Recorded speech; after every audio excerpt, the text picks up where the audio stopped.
is just a phenomenon like we have not seen in this sport. Shohei Ohtani is pitching tonight, and you do not want to miss it. He's historically great. He's transcendent great. He is to Japan what Messi is to Argentina. With Shohei Ohtani, it's unbelievable what we're seeing.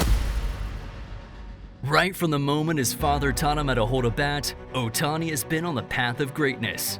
But as much as the two-time unanimous MVP has drawn comparisons to Babe Ruth, he's also been subject to criticism, with some thinking he's overrated. Not to mention the nagging injuries he's had to suffer, which makes you ask, just how good is Ohtani actually? To answer that question, we have to go east. No, not California or the East Coast. Further east, across the Pacific Ocean, to the land of the rising sun and rising stars, because that's exactly what Shohei Ohtani was growing up to be. Born on the 5th of July 1994 in Mizusawa, Iwate Prefecture in Japan, it seemed baseball had chosen Ohtani before he could even walk, because before his parents met, they were athletes. His dad made sure Ohtani was ahead of his peers in the game, and if that wasn't enough, he trained him in everything about the game, from pitching to batting to outfielding. So, Ohtani could excel anywhere he found himself on the diamond. Except, he would choose to excel everywhere except the diamond. In elementary school, it's easy to mistake a hardworking kid for a talented fluke, but talent could only take Ohtani as far. And in high school, Ohtani still had that dog in him. To be fair, he always has, but high school was really when he showed the world he wasn't here to play.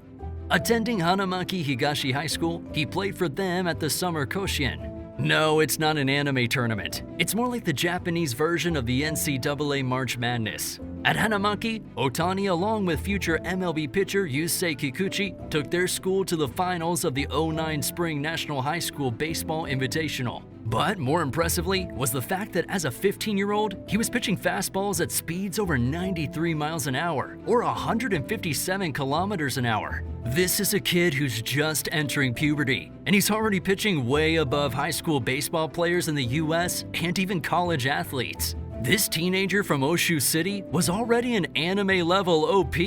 The crazy thing is that this wasn't even his fastest pitch in high school. A few years later, en route to the final of the 2012 Summer Koshien, Ohtani threw a pitch which at the time was the fastest in Japanese high school history, clocking in at 99 miles per hour. There's no way any teenager his age is getting a hit off of that kind of pitch. Almost a decade would pass as Rory Sasaki would best it narrowly with a speed of 101 miles per hour in 2019. But back in 2012, no teenager in the world was pitching as fast as Ohtani, and even the fastest pitch in the MLB wasn't that far ahead from his. And do you really think the MLB wouldn't catch the wind on a high schooler pitching like a pro? Of course they would. And you know, for us Americans, when we want something, there isn't much we wouldn't do for it. MLB teams were leaving US high schools and colleges to come to speak to a kid in Japan.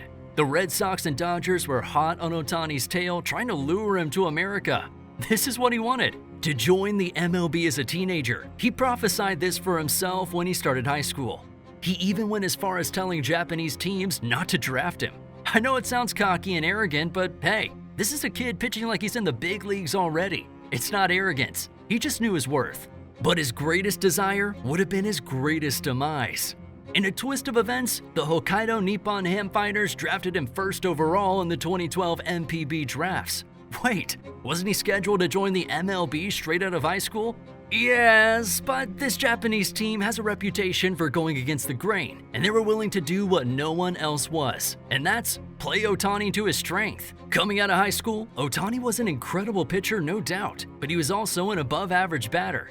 At the 2012 Under-18 Baseball World Championship, Ohtani had the second highest batting average with .324 and strikeouts as a pitcher with 16. At the professional level, specialization is key. The best batters don't pitch, and the best pitchers, well, no one's counting on their batting skills to win games. Ohtani's dexterity and potential as a two-way player was going unnoticed, and if he had signed for an MLB team, he would have to forego either batting or pitching.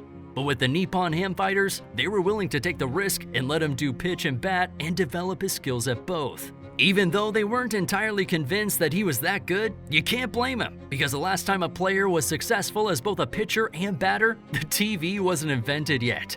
At the end of the day, Ohtani wanted stardom more than money, but not at the expense of being the best he possibly could. He already proved to the world that he could be the best pitcher, but he also wanted them to know that he was as lethal on the plate as he was on the mound. So with a max rookie contract and the jersey number of a legend, Ohtani was set to play in the NPB. In his rookie year, the Nippon Ham Fighters finished last in the Pacific League, but individually, Ohtani wasn't doing badly. He had a batting average of .238, an on-base percentage of .284, and a slugging percentage of .376. Now, at first sight, this doesn't look impressive, but when you put it against Jose Fernandez's stats, you really have to appreciate Ohtani's performance. And did I mention that Jose Fernandez was the 2013 National League Rookie of the Year? So, technically, a 19-year-old Shohei Ohtani was outperforming Major League's best rookie. Fast forward to 2016, when Ohtani really showed that he is the best of both worlds.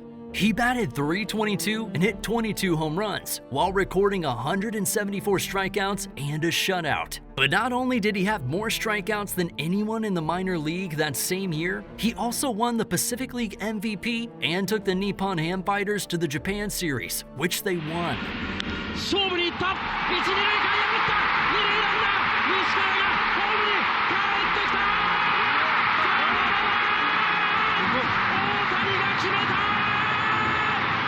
ファイターズ今年の日本シリーズ In 2017, after another successful season, Ohtani felt it was time to make that leap of faith.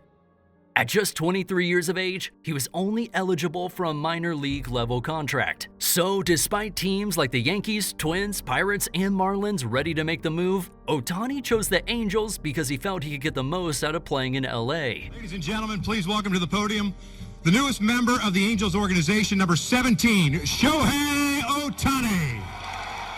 Seeing just what Ohtani was capable of, the Angels planned on using both Ohtani the batter and Ohtani the pitcher. But his 5 years in Japan's premier baseball league didn't have everybody convinced that he was ready for the big leagues. So, on April 1st, 2018, Ohtani made his debut as a pitcher. And boy did he make a fool out of his critics. Look, he's 23 years old. He has never pitched above the Japanese league. He probably should be starting out in the minor leagues. This scout said he probably should be at A ball right now. He struck out 6 batters, and 2 days later, he hit his first home run. 3 days after that, he struck out 12 batters, and the A's didn't register a hit in 7 innings. A mild injury slowed his momentum, but he ended his first year in the league as Rookie of the Year with a batting average of .285, an on-base percentage of .361, and 22 home runs.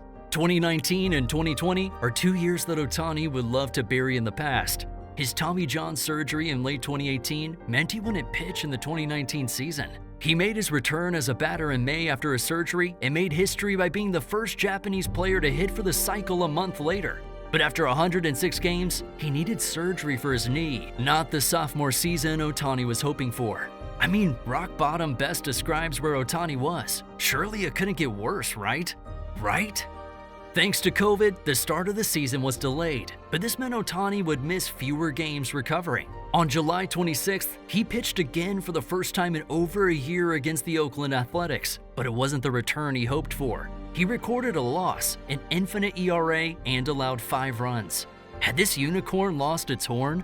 Well, if by horn you metaphorically mean what makes him special, which is his wicked right arm, then yes. He was diagnosed with a flexor strain, which meant he wouldn't pitch after just 2 starts back. But it wasn't just his pitching that dipped. His batting was so poor that I'm sure the Angels front desk considered sending him back to Japan. 24 RBIs and a batting average of .190? Was Ohtani done for? Surely he was at this point, and he kinda knew it. But they call Ohtani Showtime for a reason. And he was about to make a comeback so epic it was gonna thwart what Brady did in Super Bowl 51 or LeBron in the 2016 NBA Finals. Ohtani started eating differently and training with state-of-the-art technology. It was gonna take more than a 2-year drought to dull this unicorn's shine. 4 months into the season, Ohtani got his 32nd home run of the season in a game against the Red Sox. The next 2-2 home. Oh, he's gonna get to jog around the bases! He did it again! And 3 weeks later, he got his 100th strikeout. Before the end of September, he was on 150. It's not ironic that the first 3 letters of his name are an anagram for hot, because Ohtani was on fire in 2021. And here's the pitch, and he swings and drives the ball deep into right center field. Showtime! Leading the league that season in several categories and breaking even more records, Ohtani was crowned the American League MVP. 2021 was Ohtani's best season yet, but his strong end to the season suggested that he hadn't reached his peak yet. In 2022, he brought that fierceness he ended 2021 with into the new season. Despite his already menacing presence on the mound, he was getting more lethal with that right arm. He managed to incorporate more pitching styles to his impressive arsenal of moves, including a world-class two-seam fastball. Ending with a personal best of 219 strikeouts and an ERA of 2.33, Ohtani found himself in the top 5 in 4 pitching metrics and top 5 in 7 batting metrics.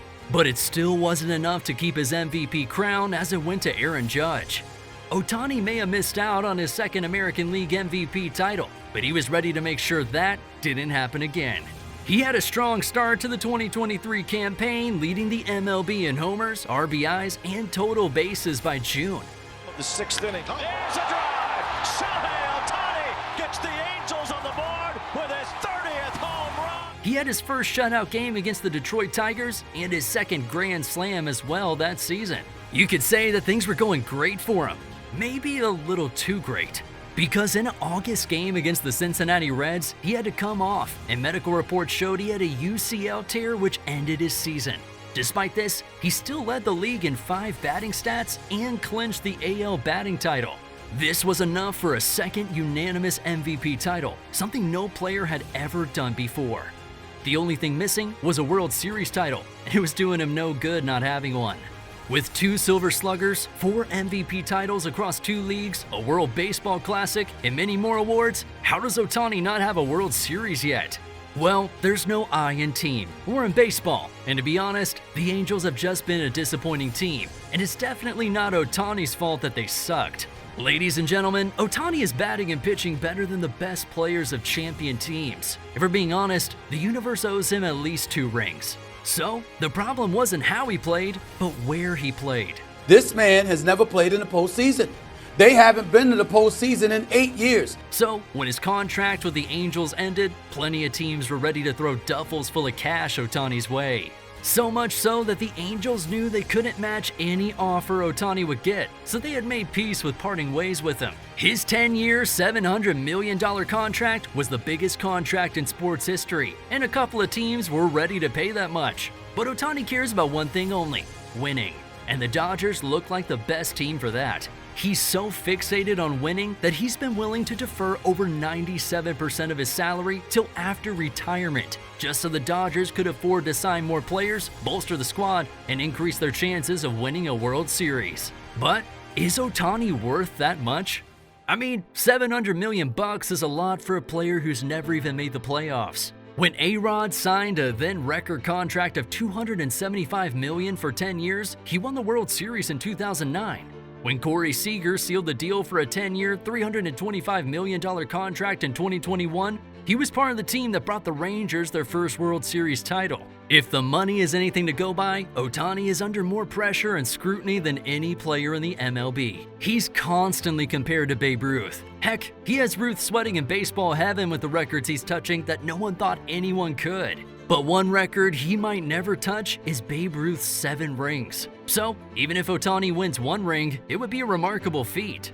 No active player in the MLB has more than 2 World Series titles. The last 10 World Series have had 9 different teams win it.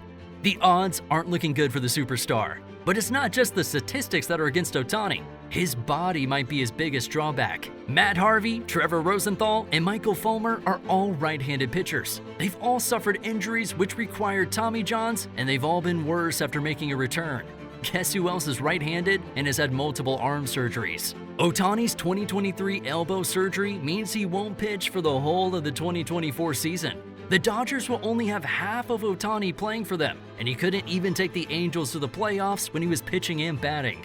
The Dodgers have made every playoff for the last decade, but in his first 5 seasons in the league, he's been injured and had to end his season early twice. This type of inconsistency is dreadful for any career. Ohtani will be 30 by the end of his first season with the Dodgers. According to his high school plans, he's 4 years behind winning his first World Series title. So, even though he's on a better team and with only batting to worry about, Ohtani might not make it to the playoffs, much less the World Series. No thanks to his health. He might have to delay his retirement plan to increase his chances of getting that all-important title. This might be the only way Ohtani saves a spot in the GOAT debate. The next few years would be pivotal to Ohtani's legacy. If the Dodgers manage to get the best out of Ohtani and he remains productive, we might finally know how good Ohtani actually is. But do you think he'll ever make it that far? Let us know in the comments below, and don't forget to subscribe for more amazing MLB content. And while you're at it, check out this video right here.